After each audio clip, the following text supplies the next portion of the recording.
You ever have one of those evenings where you're doing absolutely nothing? Couch, snacks, scrolling endlessly, maybe even questioning some life choices, and feeling guilty for not doing anything productive, but also too tired to care. Then, ping, a message. Hey, can you help me with a quick thing? And immediately, your soul leaves your body.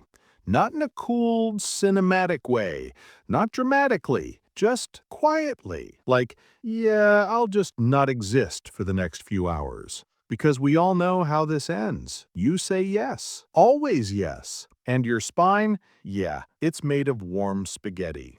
So, of course, I say yes, because saying no feels scary. Scary like opening a closet and finding a bear inside. And instantly, boom! That quick favor explodes into a full-blown life event. Suddenly, I'm giving emotional support, running errands across town, printing PDFs in color, and proofreading a mini dissertation by sunrise.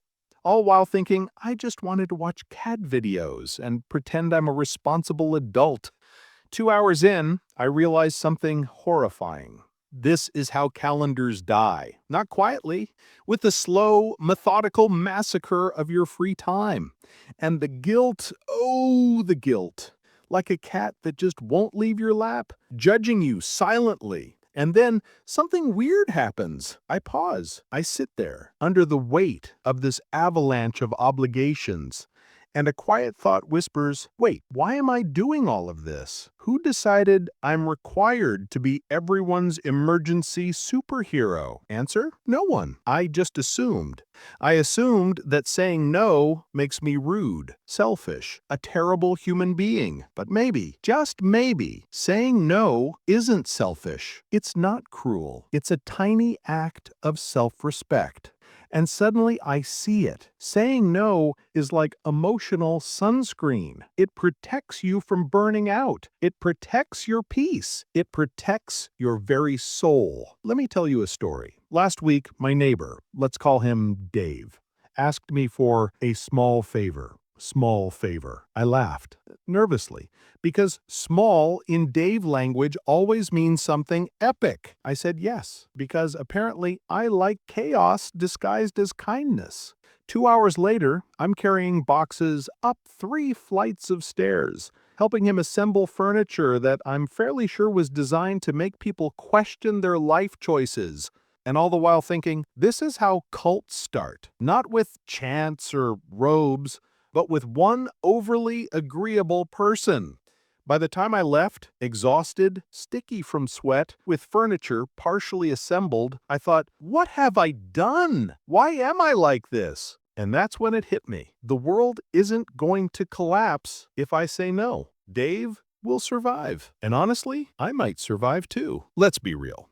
We've all said yes to something we know we shouldn't. Maybe it's helping a coworker finish a project at midnight, or agreeing to go to brunch with people you kinda like, but mostly tolerate. Or babysitting a neighbor's ferret because it's only for an hour, which somehow turns into 3, and suddenly your life becomes a strange sitcom.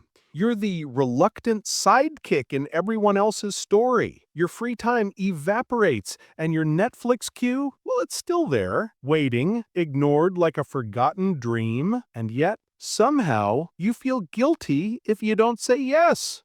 But then, something magical happens. I started practicing saying no, slowly, carefully. The next time Dave, or someone like Dave, asked for something, I paused, took a breath, and typed, I can't right now, but I hope everything goes well. Heart racing, hands shaking. Felt like I just confessed to international espionage. Then reply, no worries. And suddenly, peace. No guilt, no anger, just freedom. And I thought, wait, that's it? That's all it takes? Yes, that's it. Saying no doesn't make you a bad person. It doesn't make you selfish. It doesn't turn you into a gremlin who hides under beds. It makes you human. It gives you space to breathe. It lets you protect your energy. And honestly, if you don't protect your time, someone else will schedule it for you, and you'll end up building random sheds at 10 p.m. So here's the takeaway. Start small. Say no to the little things first, like, no, I can't reorganize your sock drawer, or no, I won't help plan your 300-person birthday party. Or just, no, laundry, you can wait. And remember, a well-placed no is not rejection. It's self-respect. It's sanity. It's freedom. And if you still feel guilty, picture me somewhere else, agreeing to help a stranger move furniture and realizing I have zero regrets because finally I know my limits. Life is short. Time is precious and energy is finite. Saying no protects all three, so practice it. Say it with a smile. Say it gently. Say it firmly. Because no, when used wisely, is one of the kindest things you can give yourself. And remember, you are allowed to say no. You are allowed to protect your time. And sometimes you are allowed to do absolutely nothing at all, even if the world thinks you should be building sheds or solving everyone's problems. Start small. Start today. And maybe, just maybe, the next time your phone pings with, "Hey, can you help me?" you'll take a breath and say no, and feel good about it. Take care of yourself. Protect your time. And remember, a single, guilt-free no can save your entire week, and maybe even your sanity.